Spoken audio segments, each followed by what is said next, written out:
dhammaanba waxaynu halkan ku soo qaadan doonaa taariikhdii dahabiga ahayd madaxweynihii ugu horreeyay ee Soomaaliya. waxaana idiin soo jeedinaya aniga oo ah Libax Barqiye.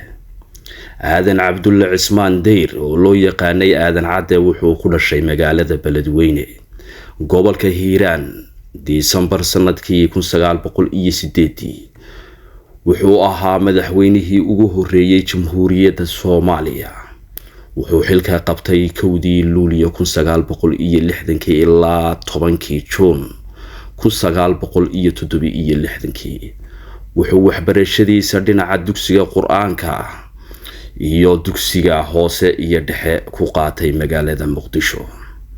ka hor 1960 wuxuu ahaa nin ganacsade ah oo ganacsiga ku dhex jiray intuusan ku biirin ururkii xornimo doonka ahaa ee SYL. haddaba horaantii 1944 ayuu ku biiray, wuxuuna noqday lambarka 30aad. waxaana isku mar la wada diiwaangeliyay isaga iyo Allaha u naxariistee Cabdilaahi Ciise Maxamuud oo ahaa ra'iisul wasaarihii ugu horreeyay ee Soomaaliya. haddaba sanadkii 1946 wuxuu ka mid noqday xubnihii maamulka SYL, waxaana loo doortay xoghayaha SYL u qaabilsan magaalada Beledweyne ee gobolka Hiiraan.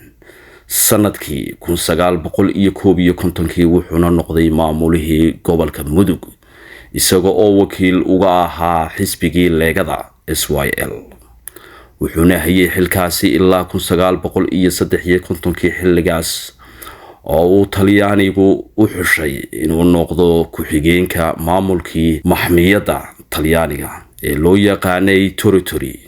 sanadkii haddaba 1954 wuxuu Aadan Cadde noqday gudoomiyaha xisbiga SYL, wuxuuna hayay ilaa sanadkii 1956 bishii Febraayo.